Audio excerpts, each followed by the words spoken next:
ભાવનગર શહેરના આનંદનગર વિસ્તારમાં જર્જરિત થયેલ હાઉસિંગ બોર્ડની બિલ્ડિંગનો કાટમાળના પોપડા નીચે પડતા આસપાસના લોકો જીવન જોખમે ચાલે છે, પરંતુ મનપા અને હાઉસિંગ બોર્ડની તૂતુ મેમેને લઈ કોઈ બિલ્ડિંગ ઉતારી લેવામાં આવતી નથી।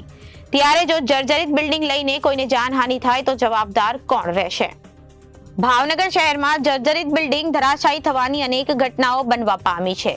ભૂતકાળમાં પણ અનેક લોકોના મોત પણ થાય છે, અને પરંતુ જ્યારે આવી ઘટના બને ત્યારે મહાનગરપાલિકાના એક્શનમાં આવીને નોટિસ આપવાની કામગીરી કરે છે।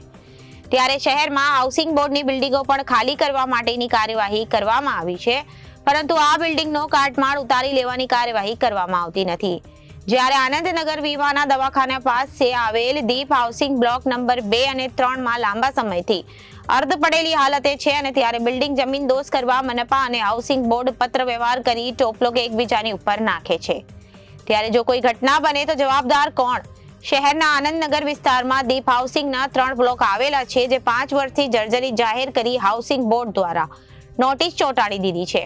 ત્યારે મહાનગરપાલિકા દ્વારા પણ જર્જરિત બિલ્ડિંગના નળ ગટર કનેક્શન કાપી બિલ્ડિંગમાં વસાહત બંધ કરાવી છે, પરંતુ આશરે 1 મહિના પહેલા બ્લોક નંબર 3 નો અમુક ભાગ વહેલી સવારે ધરાશાયી થયો હતો, જેની જાણ મનપાને થતા તાત્કાલિક અધિકારી ઘટના સ્થળે પહોંચ્યા હતા અને બંને બિલ્ડિંગો કોરિડોર કરી હતી, પરંતુ 24 કલાક બાદ મહાનગરપાલિકા પણ જતી રહી હતી અને આજે આ બિલ્ડિંગ જર્જરિત અવસ્થામાં નજરે પડે છે। આસપાસ રહેતા લોકો મુશ્કેલીમાં મુકાયા છે। બંને બિલ્ડિંગની આસપાસ અનેક લોકો રહે છે, જેને ચલાવવા માટે માત્ર 5 થી 7 ફૂટ જગ્યા છે, અને બંને રસ્તામાં બિલ્ડિંગના પોપડા નીચે પડે છે। ત્યારે સ્થાનિકો દ્વારા માંગ ઉઠી છે કે સરકાર તાત્કાલિક આ બિલ્ડિંગ જમીનદોસ્ત કરી દે, નહીતર અહીંયા જાનહાનિ થશે તો જવાબદાર કોને ગણવામાં આવશે તેવો સવાલ ઉઠ્યો છે। સર, વાત કરો તો ભાવનગર આનંદનગર વિસ્તારની અંદર હાઉસિંગ બોર્ડની 2 જર્જરિત ઇમારત છે, તે ભયના વટા નીચે ત્યાં આગળ લોકો રહી રહ્યા છે, અને ઉતારવા માટે મહાનગરપાલિકા કાર્યવાહી કરશે કે કેમ? જી, 29મી સપ્ટેમ્બર 2024 ના રોજ બ્લોક નંબર 2 તથા 3 દીપ હાઉસિંગ સોસાયટી વિમાના દવાખાના પાસે આનંદનગરનો અમુક જર્જરિત ભાગ ધરાશાયી થયેલ હતો, જે અન્વયે એસ્ટેટ વિભાગ મહાનગરપાલિકા દ્વારા તાત્કાલિક વિસ્તારને કોર્ડન કરીને લોકોને શિફ્ટ કરવા સુધીની કામગીરી કરવામાં આવેલ હતી, તથા સદરુ મિલકત ગુજરાત હાઉસિંગ બોર્ડની માલિકીની હોય તેમના કાર્યપાલક ઇજનેર તથા એસ્ટેટ ઓફિસર શ્રીને તાત્કાલિક એમને સૂચના આપી મિલકતને ભયમુક્ત કરવા માટે જણાવવામાં આવેલ હતું।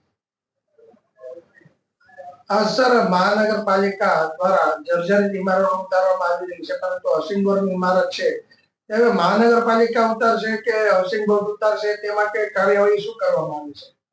હા, આ બાબતે હાઉસિંગ બોર્ડ સાથે પત્ર વ્યવહાર થયેલો છે, જેમાં તેમની માંગણી મુજબ બિલ્ડિંગ ઉતારવા બાબતે અમને જણાવવામાં આવેલ હતું, પરંતુ સદરુ મિલકતની માલિકી હાઉસિંગ બોર્ડની હોય તે તેમની પ્રોપર્ટી હોવાથી તેમના દ્વારા જ તે વાડુઆતાઓને ખાલી કરવાથી લઈને બિલ્ડિંગ ઉતારવા સુધીની કામગીરી કરવાની રહે છે, જે મુજબનો ગુજરાત હાઉસિંગ બોર્ડને 30મી સપ્ટેમ્બરના રોજ પ્રત્યુત્તર આપી દેવામાં આવેલ હતો। મહાનગરપાલિકા દ્વારા નવા ગટર કનેક્શન અને લાઇટ કનેક્શન પણ કાપવામાં આવ્યા છે કે નહીં? જી, સદરુ મિલકતમાં નળ ગટર કનેક્શન તથા લાઇટ કનેક્શન કટ કરવામાં આવેલ હતા।